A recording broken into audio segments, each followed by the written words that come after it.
right. We're going to peel back the layers of the internet today and take a look at a hidden but absolutely thriving marketplace. One where your personal data and huge corporate secrets are just another product on the shelf. Let's dive right into the shadow data economy. Just look at this number for a second. $219 million. And get this, that's not the total for the whole dark web. Nope, that was the estimated yearly income for just one of its marketplaces. So yeah, this is not some tiny fringe corner of the internet. It's a massive, highly profitable, parallel economy that runs on stolen data, and it's a key source for anyone in the intelligence world. So to really get a grip on this economy, we have to start with the basics. What exactly is the dark web? And how did it become the perfect place for all this illicit trade? Well, simply put, the dark web is a part of the internet that's been intentionally hidden. You can't just stumble upon it using Google. You need special software, like the Tor browser, which uses this really clever system called onion routing. Basically, it wraps your connection in multiple layers of encryption, like an onion, and bounces it all over the globe through volunteer computers, which makes you incredibly difficult to trace.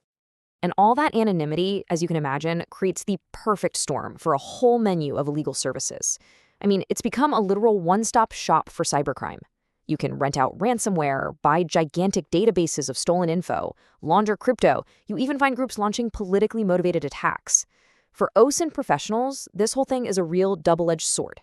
It's a massive threat, for sure, but it's also a potential goldmine of raw intelligence.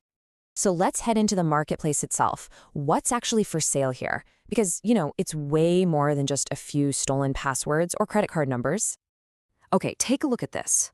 This is a real screenshot from an actual underground forum. Here you've got a user auctioning off access to 5 different corporate networks. And the starting bid? A measly $800. Think about that. This isn't just data being sold. This is the front door key to an entire company being handed over to the highest bidder. And this right here really shows you the criminal mindset at work. Once someone buys that access, they get creative. Here you can see them actually brainstorming how to make money off of it. They're talking about ransomware, sure, but they're also kicking around ideas like insider trading, using confidential company info to play the stock market. It's a very strategic, almost business-like approach to crime. Now, the people selling this kind of access, they have a name, Initial Access Brokers, or IABs, and they're specialists. Their entire business model is breaking into networks, setting up a little foothold, and then packaging and selling that access to other criminal outfits. You can think of them as the wholesalers of the whole cybercrime economy. So if everything is so anonymous and hidden, how in the world does anyone ever get caught? Well, let's flip the script and look at how investigators actually followed the trail, because that promise of total anonymity, it has some pretty big cracks.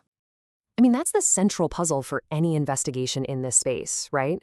With all the encryption and misdirection, how do you unmask somebody? How do you possibly find a ghost in the machine? And the answer, funny enough, is usually not about some genius code breaking. This quote from a recent study says it all: user mistakes being the dominant angle. It turns out the weakest link in the whole anonymity chain isn't the software, it's the person using it. This really shows you the contrast. On one side, you have these super sophisticated attacks against the Tor network itself, which are incredibly rare and take a ton of resources. But on the other side, simple human error, bad operational security, or OPSEC. Things like reusing a username on the dark web that you also use on Twitter, or forgetting to strip the location data from a photo. These are the simple slip-ups that connect an anonymous persona to a real person. And then, of course, you follow the money.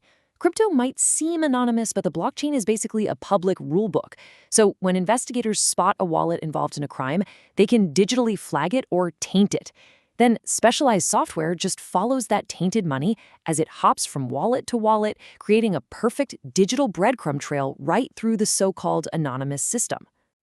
So when you put it all together, the modern investigator's toolkit is pretty diverse. It's got high-tech stuff like that blockchain software and special platforms for monitoring dark web forums, and it also has classic digital forensics.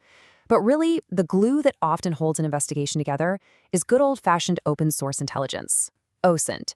That's what connects all those digital breadcrumbs to data that's already out there in the public.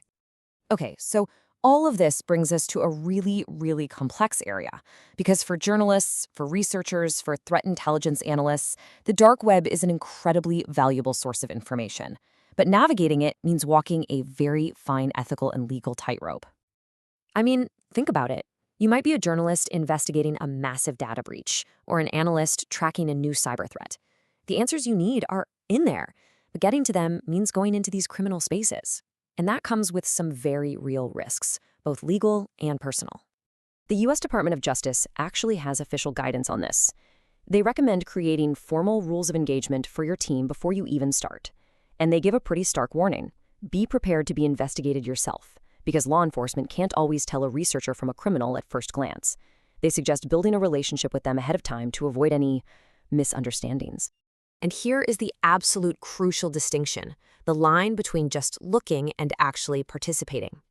According to the DOJ, just lurking, so passively reading and collecting information that's already posted openly, carries almost no federal criminal risk. But the second you start interacting, negotiating, or actually buying stolen data, even if it's your own company's data, you have crossed a major line and are now facing some serious legal and security risks. And that leaves us with this final, really tough question. The information from these breaches often becomes, in a weird way, public data. It's used to build better cyber defenses, it informs important journalism. But when that data comes from the darkest corners of the web, who gets to look? And what are the rules for doing it safely and ethically? It's a question that pretty much everyone in the intelligence community is still trying to figure out.